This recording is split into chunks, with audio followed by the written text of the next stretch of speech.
అందరికీ నమస్కారం. Patriji Shaktisthal statue of meditation కార్యక్రమానికి అందరికీ స్వాగతం, సుస్వాగతం. స్టాచ్యూ ఆఫ్ మెడిటేషన్ కార్యక్రమంలో ఈరోజు మనతో పాటు ఉన్నారు 24 సంవత్సరాలకు పైగా పిఎస్ఎస్ మూవ్మెంట్లో ఉంటూ మరి పత్రిజీ గారితో ఒక చక్కటి బిరుదును బ్రహ్మ విద్వరిష్ట తట్టవర్తి రాజ్యలక్ష్మి మేడం మనతో ఉన్నారు. ఆ బిరుదు కూడా స్వయంగా పత్రిజీ గారి నుండి మేడం అందుకున్నారు. అంతేకాకుండా ఏ రోజైతే ధ్యానం పరిచయం అయిందో ఆ ధ్యానం తర్వాత గురువును కలవడం, గురువు పట్ల విశ్వాసాన్ని పెంచుకొని మరి ధ్యాన ప్రచారానికి కూడా ప్రారంభించారు. ఆ ధ్యాన ప్రచారంలో భాగంగా మొట్టమొదట ఆత్మ జ్ఞాన శిక్షణ శిబిరం కార్యక్రమం 3 రోజుల వర్క్ షాప్స్ భీమవరం నుండి ప్రారంభమైనాయి. అంచెలంచెలుగా ఎదుగుతూ అక్కడితోనే ఆగిపోకుండా మరి కర్ణాటక రాష్ట్రాల్లో మరి తెలుగు రాష్ట్రాల్లో చేస్తూ, అంతేకాకుండా దుబాయ్, మలేషియా లాంటి ప్లేసుల్లో కూడా ఎంతో అద్భుతంగా ధ్యాన ప్రచార కార్యక్రమాలు నిర్వహిస్తున్నారు. మరి మేడంకి పత్రిజీతో ఎంతో సాన్నిహిత్యం ఉంది. ఎన్నో విధాలుగా మేడం పత్రిజీ దగ్గర నుండి జ్ఞానాన్ని అందుకున్నారు. సో ఈ రోజు పత్రిజీ శక్తిస్థల్ గురించి, స్టాచ్యూ ఆఫ్ మెడిటేషన్ గురించి మేడం ద్వారా మేడంతో స్వయంగా ఇప్పుడు మనం తెలుసుకుందాం. నమస్తే మేడం. నమస్తే అమ్మ, చాలా హ్యాపీగా ఉంది. మీలాంటి అనుభవజ్ఞులు మరి పత్రిజీతో 25 సంవత్సరాలకు పైగా మీరు ప్రయాణం చేసి ఉన్నారు. మీలాంటి వాళ్ళ ద్వారా ఆయన గురించి తెలుసుకోవడం ఇంకా చాలా హ్యాపీగా ఉంది. మరి ముందుగా మీ ధ్యాన పరిచయం. ఒకానొక అనారోగ్యం తగ్గించుకోవడానికి ధ్యానంలోకి వచ్చాను.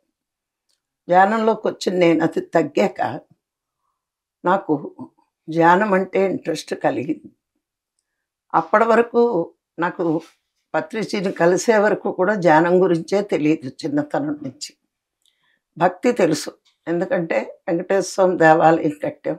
భక్తి గురించి తెలుసు, సేవ గురించి తెలుసు, కానీ జ్ఞానం గురించి తెలియదు. పత్రిగారికి పరిచయం అయ్యాకే నాకే కాదు, ఈ ప్రపంచంలో కరుమరుగై ఉన్న ఈ టైంలో పత్రిగారి వల్ల మళ్ళా అంతరించిపోతున్న ఈ జ్ఞాన సంస్కృతి మళ్ళా పత్రిగారి వల్ల పునరుద్ధరింపబడింది. ధ్యానం అంటూనే మర్చిపోయారు జనాలు. మొదట్లో చేసేవారు, తర్వాత అందరూ మానేశారు. ధ్యానమే తెలియని స్థితిలో ప్రజలు ఉన్న టైంలో పత్రిగారి భూమి మీదకి వచ్చి మళ్ళా అందరూ ధ్యానం చెయ్యాలి.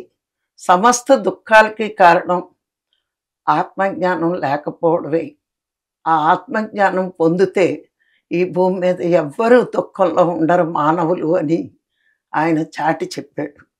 నా పరిచయం అనారోగ్యం కోసం వచ్చినా నేను చదివిన బుక్స్ వల్ల కానీ పత్రిసార్తో పరిచయం అయ్యాక నిరంతరము నాకు స్వాధ్యాయమే. సార్ చెప్తూ ఉండేవారు, స్వాధ్యాయం చెయ్యకపోతే ధ్యానం మీద ఇంట్రెస్ట్ పోతుంది. మీలో శక్తి పెరగడానికి ధ్యానం అవసరం. ఆ ధ్యానం కూడా అన్ని రకాల ధ్యానాలు కాదు, శ్వాస మీద ధ్యాస. ఆ శ్వాస మీద ధ్యాస మాత్రమే మన దృష్టి ఆత్మ వరకు వెళ్తుంది. శ్వాస తీసుకున్నప్పుడు ఆ శ్వాస నీలో ఉన్న ఆత్మ పంచ ప్రాణాలుగా మార్చి శరీరానికి శక్తినిస్తుంది. ఇది పత్రిగారు క్షుణ్ణంగా మాకు బోధించారు. అందుకే మేము శ్వాస మీద ధ్యాస తప్పించి రెండో ధ్యానం చెప్పం. ఎందుకంటే గురువు చెప్పింది ఆచరించడం శిష్యుడి ధర్మం. అది కాకుండా వేరే చేస్తే నా దృష్టిలో అయితే గురుద్రోహం చేసినట్లే. ఎందుకంటే పరమాత్మ కృప వల్ల గురువు వస్తే, గురువు కృప వల్లే శిష్యుడు జ్ఞానవంతుడవుతాడు. మరి ఆయన చెప్పిన ధ్యానం చేస్తూ జ్ఞానవంతులు కావడానికి ప్రయత్నించాలి అని పత్రిగారు నాకు బోధించినప్పుడు నాకు అర్థమయ్యింది. మరి ఎన్నో సందర్భాల్లో పత్రిసారి ప్రతి నిమిషము కూడా ఆ జ్ఞానాన్ని మాకు బోధిస్తూనే ఉండేవారు. ఈ రోజున ఒక్కొక్కసారి సందర్భంలో సార్ చెప్తూ ఉండేవారు, ఈరోజు ఆడవాళ్ళందరూ వంటిట్లో వంట చేయడానికే పుట్టాం, సంసారం చూసుకోవడానికి పుట్టాము అనుకున్న మహిళలు ఆత్మజ్ఞానం, బ్రహ్మజ్ఞానం పొంది ఎందరినో ఉత్తేజితం చేస్తున్నారు. ఒకప్పుడు కృతయుగంలో గార్గి ఇట్లాంటి వాళ్ళందరూ కూడా జ్ఞానంలో ఋషులతో సమానంగా పోటీకి వెళ్ళేవారు. అంటే ప్రతి స్త్రీలోని అనంతమైన శక్తి ఉంది. దాన్ని వెలుపలికి తీసే మార్గం ధ్యానం. అది మళ్ళా ఈ కలియుగం చిట్ట చివరి దశలో పత్రి సార్ భూమి మీదకి వచ్చి ఆడోళ్ళు వంటింటికే కాదు పరిమితం, అనంతమైన జ్ఞానం పొందడానికి అర్హత ఉంది అని అందరికీ శ్వాస మీద ధ్యాస చెప్పి దాని ద్వారా జ్ఞానవంతుల్ని తయారు చేశారు. మరి మీరు అలా ధ్యానంలోకి వచ్చారు. మరి ఆ గురువు మీరు చెప్తున్నారు పత్రిజీ గురించి చాలా చక్కగా తెలియజేశారు. ఆ మహానుభావుడిని మొట్టమొదటగా ఎప్పుడు చూశారు? 2002 నవంబర్ 12 చూశాను. డేట్‌తో సహా గుర్తుపెట్టుకున్నారు. అప్పుడు భీమవరంలో అంతకుముందు మా వారు చూశారు. మా వారికి పరిచయం చేసుకున్నారు. అప్పుడు సారే చెప్పారు భీమవరంలో క్లాస్ పెట్టమని. అంటే మీరు అంతకుముందు ఎప్పుడైనా అనుకునే వాళ్ళ నాకు ఒక చక్కటి గురువు కావాలి? నేను ఎప్పుడు అనుకోలేదు. ఎందుకంటే ప్రపంచ కష్టాలు నాకు ఎప్పుడూ లేవు. ఓకే. వ్యసనాలు లేని భర్త, పబ్లిక్ లో పొలిటికల్ గా మేము చాలా ముందున్నాం. ఓకే. చక్కని డబ్బు ఉంది, చక్కని పిల్లలు ఉన్నారు. జీవితంలో కష్టాలు లేకే ధ్యానం లేటుగా అందుకున్నాను. కష్టాలు ఉంటే వెళ్ళేదాన్నేమో, కష్టాలు లేవు, లేకుండా ధ్యానంలోకి వచ్చాము. మరి తొందరగా ఆకర్షింపబడరు కదమ్మా. ఒకవేళ మీకు ఏ కష్టాలు లేవు, అంత హ్యాపీ లైఫ్, ఏముందిలే ఈ ధ్యానం అని ఆడుతూ పాడుతూ చేసేవాళ్ళ, సిన్సియర్ గా చేసేవాళ్ళ? ఏంటంటే ఇక్కడ మనం స్పిరిచువాలిటీలో కొంచెం ముందుకెళ్తే మనం దీనికోసం సార్ ఎప్పుడు ఒక మాట చెప్పేవారు, నువ్వు అనుకున్నవి జరగట్లేదంటే నీ లైఫ్ పర్పస్ ఇది కాదు, నువ్వు అనుకున్నవి చేయగలుగుతున్నావు అంటే నీ లైఫ్ పర్పస్ ఇది అని నువ్వు గ్రహించగలిగితే జీవితంలో ఎంతైనా ముందుకు వెళ్ళొచ్చు. పత్రిజీ ఆశయం ఏంటి అంటే అందరూ జ్ఞానులు కావాలి, అందరూ ఆత్మజ్ఞానులు బ్రహ్మజ్ఞానులు కావాలి. మరి ఒకానొక సందర్భంలో సార్ నాతోటే స్వయంగా చెప్పారు. నేను ఒక రోజు అన్నాను ఆయనతోటి, ఎన్నో జన్మల పుణ్యం మీలాంటి గురువుని పొందేను అన్నాను. అంటే సార్ ఇంకో మాట అన్నారు, నీకు తెలిసింది అది, నీకు తెలియని ఒక బ్రహ్మరహస్యం చెప్తున్నాను విను అన్నాను. ఇది భద్రాచలంలో జరిగింది. ఏంటి సార్ అంటే, మీరందరూ మీ పుణ్యం కొద్దీ నేను వచ్చాను అనుకుంటారు. ఇంకొక రహస్యం ఏంటి అంటే, నా పుణ్యాన్ని ఖర్చు పెట్టి 1,40,000 మందిని భూమి మీదకి తీసుకొచ్చాను. వాళ్లే ఇప్పుడు ధ్యాన ప్రచారం చేసి ఈ ధ్యానాన్ని విస్తరింప చేస్తున్నారు అని. నిజంగా మనం ధ్యాన ప్రచారం చేస్తే పత్రిగారి పుణ్యంతో వచ్చిన వాళ్ళం. ఏమీ చేయకుండా ఇంట్లో కూర్చొని ధ్యానం చేసుకుంటే మన పుణ్యం వల్ల సార్ వచ్చారు. ఇదే అర్థం చేసుకోవాలి అందరూ. ఏది గొప్పదో, మన పుణ్యం గొప్పదా, గురువు పుణ్యం గొప్పదా, మనమే నిర్ణయించుకుందాం. నాకు అప్పుడు అర్థమైంది, సార్తో ఈ భూలోకానికి వచ్చాము అంటే ఇష్టపడి వచ్చాం, ఆయన బతిమాల మన తీసుకొచ్చాడు అంతే. పత్రి సార్ని చూశారు, చూసినప్పుడు అనిపించిందా మీకు ఇంకా ఈయనే నా గురువు అని? మీరు ఎలా ఆయనని యాక్సెప్ట్ చేశారు?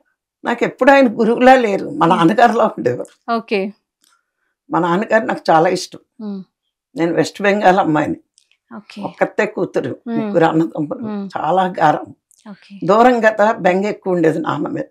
సార్ని చూసాక ఆ బెంగ పోయింది. ఎందుకంటే నాన్నగారు ఎంత ముద్దుగా నాకు చెప్పేవారు. పత్రి సార్ 3 సంవత్సరాలు పక్కన కూర్చోబెట్టుకున్న అంత ముద్దుగా ఒక చిన్న బేబీకి చెప్పినట్టు జ్ఞానం నేర్పించారు. అందుకే నాకు తండ్రి స్థానం ఆయన. సో మరి తండ్రి స్థానంలోకి వచ్చిన ఆయన మీరు ఎంతో అద్భుతంగా క్లాసులు చెప్తూ ఉంటారు మేడం. చట్టవర్తి సార్ దంపతుల క్లాసులు అంటే బాగా ఫేమస్ కూడా. మరి అంత ట్రైన్ అవ్వడానికి పత్రిజీ మీకు ఇచ్చిన ఇన్స్పిరేషన్ ఏంటి?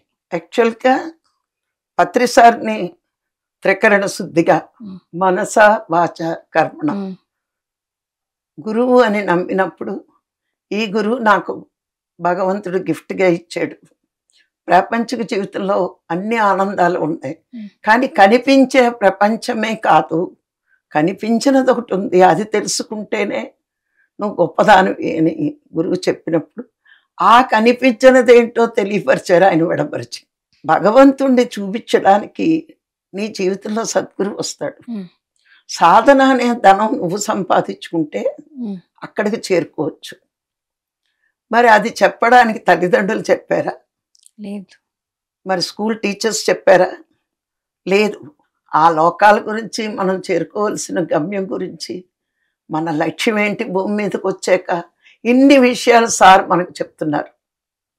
మరి ఇంత గొప్ప గురువుకి మనం ఇచ్చే గురుదక్షిణ ఏంటి అంటే ఆయన ఆశయాల్ని ముందుకు తీసుకెళ్ళడం.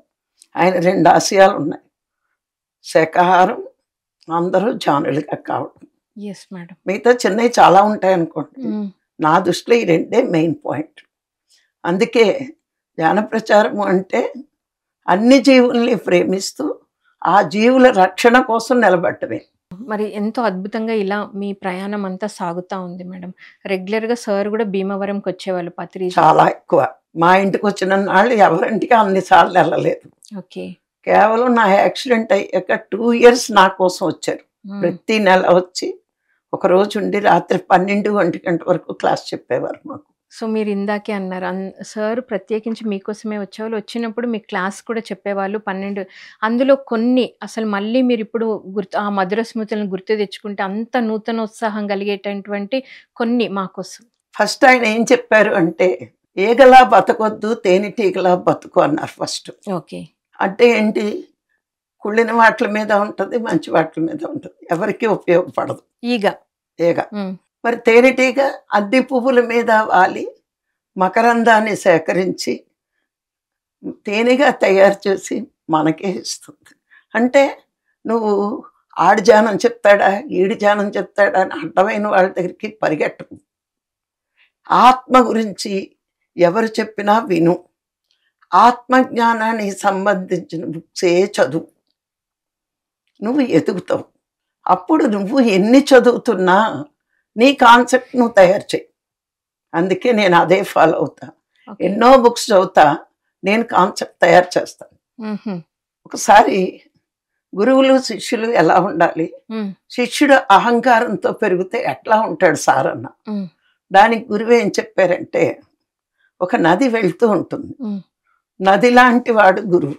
ఆ నదిలో పెద్ద పెద్ద బండరాళ్ళు ఉంటాయి, చిన్న చిన్న గులకరాళ్ళు ఉంటాయి. శిష్యుడు అహంకారంతో ఉన్న శిష్యుడు బండరాయి లాంటివాడు, అహంకారం లేని శిష్యుడు చిన్న గులకరాయి లాంటివాడు. నది ప్రవహిస్తూ వెళ్ళిపోయినప్పుడు నది వెనకాతల ఈ గులకరాయి వెళ్ళి వెళ్ళి వెళ్ళి శాలిగ్రామశిలగా మారుతుంది. అది పూజలు అందుకుంటుంది. శిష్యుడు కూడా వినయంగా ఉండి గురువు కూడా ప్రయాణం చేస్తే దేవుడిగా పూజలు అందుకుంటాడు. పెద్ద అహంకారంతో పెద్ద బండరాయి ఉంటే ఆ నదీ ప్రవాహంలో కట్టుకుని నునుపు తేరవచ్చే కానీ ఏ నాటికి పూజలు అందుకోరు. అంటే శిష్యుడు ఎలా ఉండాలి? వినయంగా ఉండాలి గురువుకి. అప్పుడే దేవుడు అవుతాడు వాడు. ఇవన్నీ సారు నోటి నుండి స్వయంగా మీరు విన్నారు. స్వయంగా ఆయన చెప్పకపోతే నాకెక్కడ తెలుస్తాయి? ఇవి ఏ పుస్తకాల్లోని లేవు. సార్ చెప్పే ఉపమానాలు ఇవన్నీ. ఇక 3 ఏంటి అంటే, ఏనాడు ఏ కోరికతోటి ధ్యానం చేయొద్దు, ఏ సంకల్పాలు పెట్టుకోవద్దు. చెయ్యవలసింది చేస్తే రావాల్సినవి వస్తాయి, అంతే కదా. దానికి ఉదాహరణగా భగవద్గీత కూడా అట్లాగే చెప్పింది. కోరికలతో ఎప్పుడు ధ్యానం చేయకూడదు. నాకు స్వయంగా నేను ఇప్పటికీ పుస్తకంలో డేట్తో సహా వేసి పెట్టుకున్నా. అందుకే నా క్లాసులో ఎవరిని కూడా సంకల్పాలు పెట్టొద్దని చెప్తా. సో సంకల్పాలు పెట్టుకోవద్దు, ధ్యానం కోసమే చేయాలి. ధ్యానం చేస్తూ ఉండడమే. ధ్యానం చేస్తే నీకు జ్ఞానం వస్తుంది. జ్ఞానం వస్తే అవగాహన శక్తి పెరుగుతుంది. అక్కలేని దాంట్లో దూరవు దుఃఖం తెచ్చుకో, అదే మోక్షం. అందుకే మా క్లాసుల్లో ఎవ్వరికి కూడా ప్రాపంచిక కోరికలు కోరవద్దు అని చెప్పేస్తాం. నీ లక్ష్యం, నీ గమ్యం నువ్వు తెలుసుకో. నీ గమ్యం సత్యలోకం, నీ లక్ష్యం సాధన. ఈ 2 ఉంటే అన్నీ వస్తాయి. ఇప్పుడు మా శిష్యులు ఎవ్వరు కూడా కోరికలు ఉండవు, ఏమీ ఉండవు. వాళ్ళు అలా చేస్తారంతే. ఒక్కొక్కరు 6 గంటలు 7 గంటలు చేస్తారు వీళ్ళందరూ. మరి ఎంత పెద్ద మాస్టర్స్ 3 days వర్క్షాప్ చేస్తారు వీళ్ళందరూ. ఎదుగుతున్నారు కదా. ఎందుకు ఎదుగుతున్నారు? పత్రిజీ లాంటి గురువు చెప్పిన మాటలు కరెక్ట్ అని నమ్మి చేస్తున్నారు వాళ్ళు. ఈ భూమి మీద ఈ కలియుగంలో బుద్ధుడి తర్వాత శంకరాచార్యులు పుట్టారు. శంకరాచార్యుల తర్వాత పత్రిగారు అంత జ్ఞాన ప్రచారం ఎవరూ చేయలేదు. శంకరాచార్యులు ఆసేతు హిమాచలం 3 సార్లు పర్యటించాడు. ఇప్పుడు వెహికల్స్ వచ్చాయి కాబట్టి పత్రిసారు 300 సార్లు తిరిగారు. వెహికల్స్ ఉన్నాయి, అప్పుడు కాలినడకన. అంత శంకరాచార్యుల తర్వాత అంతటి ధ్యాన ప్రచారం పత్రిజీయే చేశాడు. అన్ని పుస్తకాలు, ఇంకా శంకరాచార్య సంస్కృతం మిస్ అయ్యింది ఆయనకి, అందరికీ అర్థం కాదు. పత్రిగారి సింపుల్గా వాడుక భాషలో అరటిపండులు చేస్తే ఎంత ఈజీగా తినొచ్చో అంత ఈజీగా ఆయన నాలెడ్జ్ ఉంది. మరి పత్రిగారి పుస్తకాలు మన ఇంట్లో లేవంటే పత్రిగారి ఫోటో పెట్టుకోవడం కాదు, పత్రిగారి పుస్తకాలు పెట్టుకోండి, సత్యలోకానికి డైరెక్ట్గా వెళ్ళగలరు. ఆయన నాలెడ్జ్ ఎవ్వరు ఇప్పటికి చెప్పలేదు, అంత నాలెడ్జ్ ఉంది ఆయనది. అన్ని బుక్స్ ఉన్నాయి ఆయన. చాలా ఆవేదన పడేవారు ఒకసారి నా దగ్గర, బుక్స్ కొంటున్నారు, షోపీసుల్లో బొమ్మల్లా పెడుతున్నారమ్మా, మరి ఏం లాభం వీళ్ళకి, మనం క్లాసుల్లో విన్నది 1/4 అయితే బుక్స్ చదవడం వల్ల 3/4 జ్ఞానం పెరుగుతుంది అని. నీకు ఆ జ్ఞానం పెరిగే వరకు మోక్షం లేదు, నీకు ఆ జ్ఞానం పెరిగే వరకు సత్యలోకానికి అర్హత లేదు. అది చదవాలి. చదవడం అంటే సార్కి చాలా ఇష్టం. ఇప్పుడు మరి మీరు కూడా చాలా బుక్స్ చదివి ఉన్నారు కదా మేడం? చదివాను, రాశాను. రాశారు, చదివారు, రాశారు కదా. అంటే సార్ మీకు చెప్పారా ఇలా చదవండి, ఇలా చదివితే బాగుంటుంది అని ఎప్పుడైనా మీకు సజెషన్స్ ఇచ్చేవాళ్ళ? సార్ ఒకటి చెప్పేవారు, చదివిన పుస్తకం అలా పెట్టకు, నచ్చిన పాయింట్ అండర్లైన్ చెయ్యాలి. బుక్ చదువుతున్నప్పుడు నచ్చిన పాయింట్ అండర్లైన్ చేయమని చెప్పేవాళ్ళు. ఆ అండర్లైన్ చేసినవన్నీ ఒక డైరీలోకి ఎక్కించుకోవాలి. ఓకే. ఎక్కించుకున్నాక మనం ట్రావెలింగ్లో ఉన్నప్పుడు మన వ్యానిటీ బ్యాగ్లో ఆ బుక్స్ ఉండాలి. మనం ట్రావెలింగ్లో ఆ బుక్స్ చూసుకుంటూ వెళ్తాం, టైం వేస్ట్ చేయం. మొన్న నేను రీసెంట్గా ప్రయాణంలో బుక్ చదువుతుంటేనే సద్గురు ఉన్నారు కదా ఈశా, వాళ్ళ శిష్యులు నా దగ్గర క్లాస్ విన్నారు. ఓకే. జిఆర్ స్వామి శిష్యులు నన్ను డౌట్లు అడుగుతారు. నేను అడుగుతాను, మీ గురువుని ఎందుకు అడగరు, మీకు అంత నాలెడ్జ్ రావట్లేదా అని. ఓకే.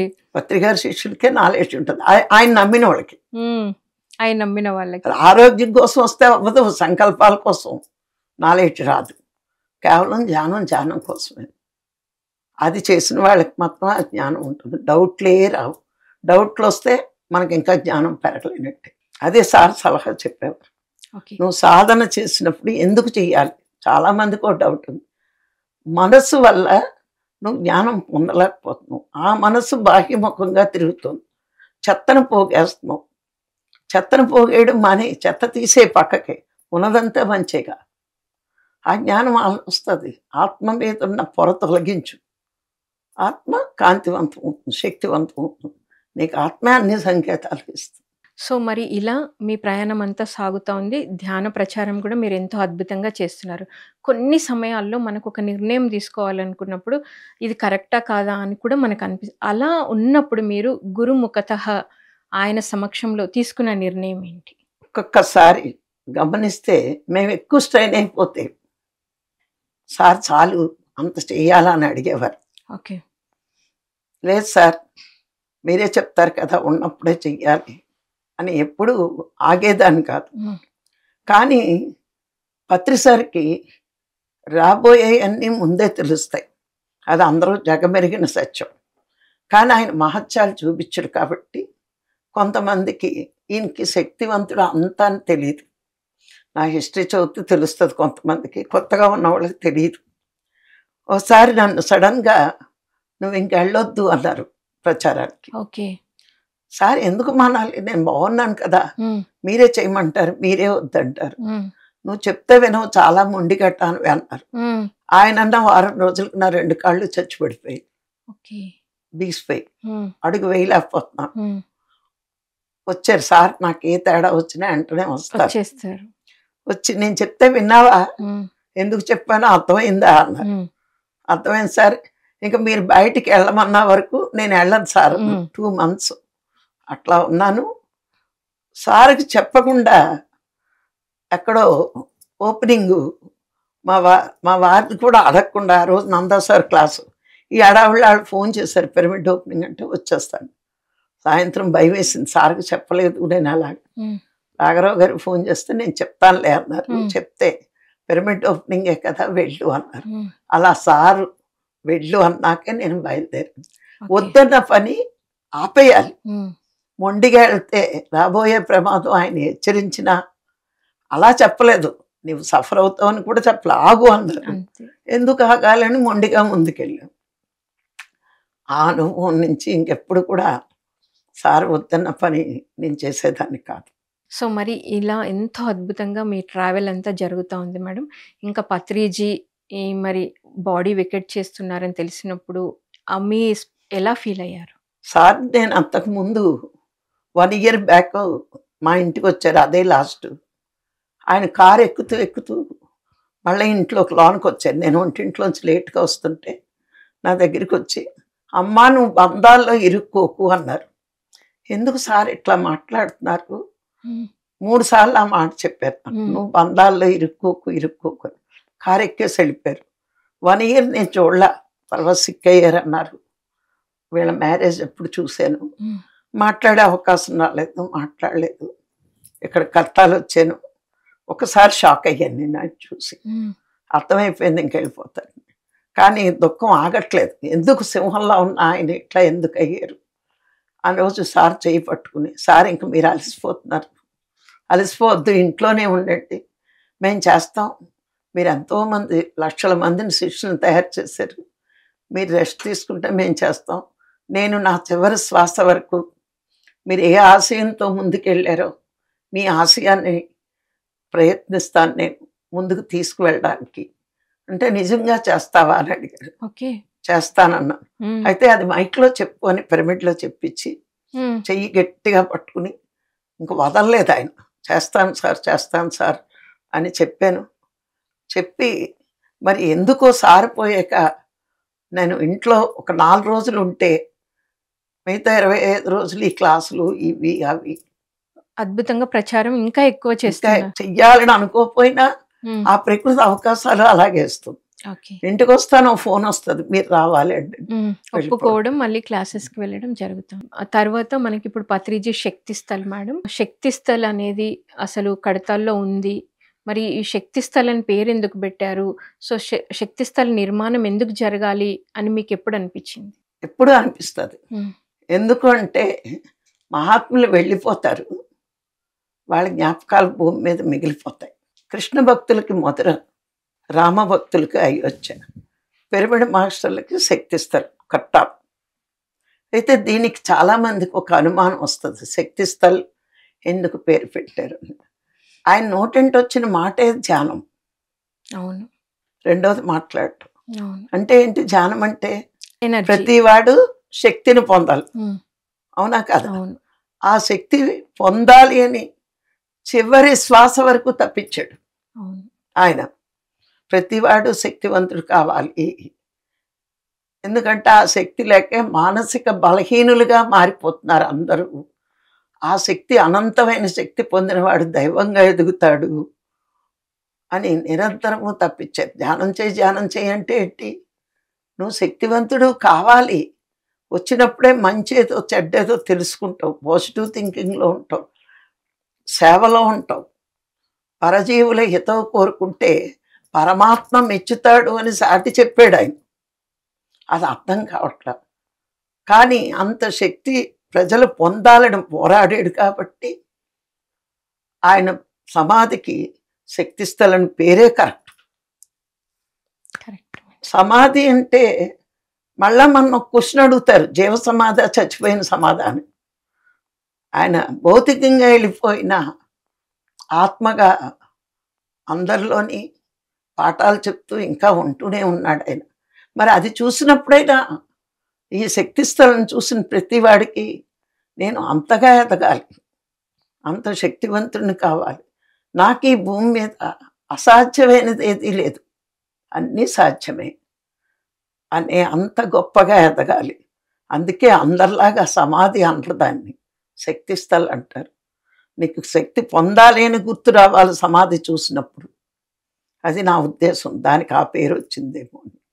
చక్కటి సమాధానం చెప్పారు మేడం. నిజంగా చాలా ధ్యానం ప్రతి ఒక్కరూ ధ్యాన శక్తితో ఉండాలి అని ఆ గురువు తప్పించారు, ఆ పేరు అదే కరెక్ట్ అని చాలా చక్కగా తెలియజేశారు మేడం. మరి స్టాచ్యూ పెడుతున్నారు ఇప్పుడు మనకి, అంటే స్టాచ్యూ దేనికోసం పెడుతున్నారంటే? మన ముందు తరాలకి పత్రికారు ఈ రూపులో ఉంటాడని చూపించడానికి, పూజ చేయడానికి కాదు మనం పెట్టుకున్నది.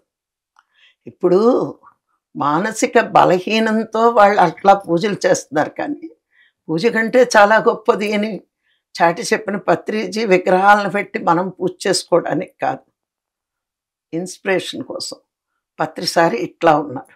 పుస్తకం అయినా చిరిగిపోతుంది పుస్తకం పట్టుకెళ్తే, కానీ ఆ స్టాట్యూని చూసినప్పుడు అందరికీ ఈయన కలియుగంలో ప్రపంచమంతా ధ్యానమయం కావాలి, అన్ని జీవులు బతకాలి హాయిగా, అన్ని జీవులలోని ఆత్మగా పరమాత్మే ఉన్నాడు అని చాటి చెప్తూ, ఏ జీవిని చంపే హక్కు లేదు, నీ ప్రాణం నీకెంత తీపో, చిన్న చేప పిల్ల కూడా అంత హ్యాపీగా బతికే స్వతంత్రం నువ్వు ఇవ్వాలి.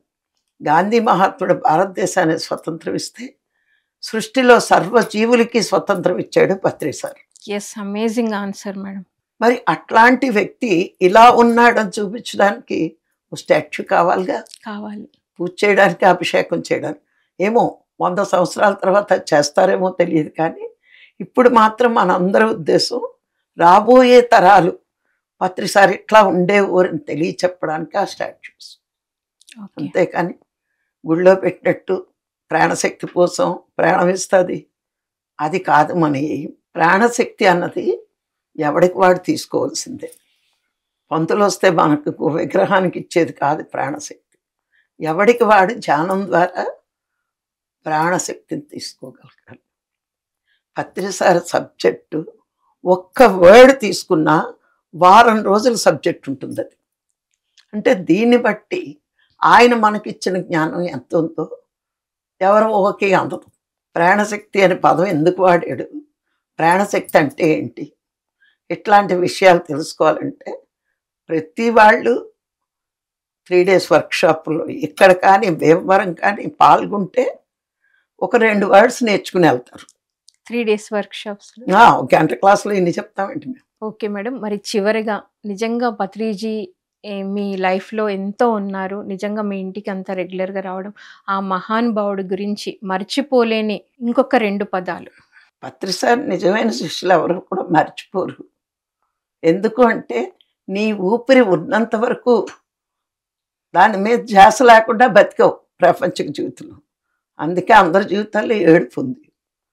ఆ ఊపిరి మీద ధ్యాస ఎప్పుడైతే పెట్టావో నువ్వు పొందాల్సిందంతా ఆనందమే అనుకో, సంతోషమే అనుకో, సంపదలే అనుకో, అవన్నీ నువ్వు పొందగలుగుతున్నావు. ఇక్కడ నేను ఈ మధ్య ఒక ఉపనిషత్తుల్లో చదివాను. ఎందుకంటే పత్రిసారు ధ్యాన ప్రచారం కోసం ప్రచారం చెయ్యండి చెయ్యండి అని ఇంత తపన పడుతున్నాడు. జనరల్గా అందరూ ఏమనుకుంటారంటే ఈయన సొసైటీని పెంచుకుంటున్నాడు, ఈయన పబ్లిక్ అవ్వాలనుకుంటున్నాడు, ఈయన పాపులర్ అవ్వాలనుకుంటున్నాడు అనే అభిప్రాయం చాలామందిలో ఉంటుంది, సహజం. ఎందుకంటే ప్రాపంచికంగా చూస్తారు. కానీ మన ఉపనిషత్తుల్లో ఒక మాట చెప్పారు, ఎవరైతే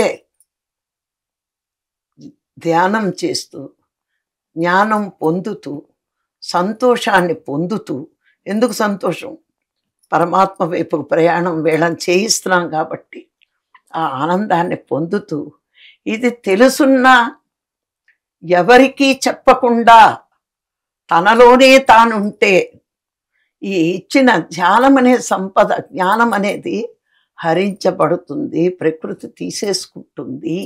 ఇప్పుడు నీకు జ్ఞానం తెలిసింది, జ్ఞానం తెలిసింది, ఇంకోటికి అది చెప్పు, నువ్వు పొందుతున్న ఆనందం వాడు పొందేటట్టు చెయ్యకపోతే మనం వేస్ట్ కావని ప్రకృతి మన నుంచి ఈ జ్ఞానం తీసుకుంటుంది. అప్పుడు యోగ భ్రష్టత్వం వస్తుంది. ఇది ఉపనిషత్తుల్లో ఖచ్చితంగా చెప్పబడి, అందుకే మనం యోగ భ్రష్టత్వం పొందకుండా పత్రిసారి మన చేత ధ్యాన ప్రచారం చేయిస్తున్నారు. నాకు ఈ మధ్య అర్థమైంది దీనికి ఎంత తప్పని, ఎందుకు మనందరం ధ్యాన ప్రచారం చెయ్యాలి అంటే పొందింది కోల్పోకుండా, పొందిన జ్ఞానం మళ్ళీ కోల్పోతాం, అది కోల్పోకుండా. కష్టాలు కన్నీళ్ళు వస్తే మళ్ళీ నేను భగవంతుడిని మర్చిపోయి ఆడవడం మొదలెడతాం. ఆ జ్ఞానం ఉన్నప్పుడు అవి సహజం. ఇట్లా ఎన్నో విషయాలు మనకు తెలియకుండా మన చేత ఆచరింప చేయించాడు. మీరు ఒక్కొక్క ఉపనిషత్తు చదివితే ఇది ముందే చెప్పాడుగా పత్రిగారు అనే ఆన్సర్ మీకు వస్తుంది. అది ఎప్పుడో చెప్పేశాడు మనకన్నీ. Thank you madam. మరి ఎంతో అద్భుతంగా, ఎంతో చక్కగా అసలు పత్రిజీ అంటే ఏంటి? ముఖ్యంగా పత్రిజీ శక్తిస్థల్ అనే పేరు ఎందుకొచ్చింది? ఆ నిర్మాణం ఎందుకు జరుగుతుంది? భవిష్యత్ తరాలకు సార్ గురించి తెలియడానికి ఎలా ఉపయోగపడుతుంది అని ఎంతో అద్భుతంగా తెలియజేశారు. థ్యాంక్ యూ అమ్మ. Thank you so much. Thank you. So విన్నారు కదండి, Patriji Shaktisthal statue of meditation గురించి తట్టవర్తి రాజ్యలక్ష్మి మేడం ఎంతో అద్భుతంగా తన అనుభవ జ్ఞానాన్ని జోడించి పత్రిజీ గురించి, వారితో ఉన్న సాన్నిహిత్యాన్ని గురించే కాకుండా శక్తిస్థల్ గురించి కూడా ఎంతో అద్భుతంగా తెలియజేశారు. మరొక పత్రిజీ శక్తిస్థల్ కార్యక్రమంలో మరొక మాస్టర్తో మళ్ళీ కలుద్దాం. Thank you so much.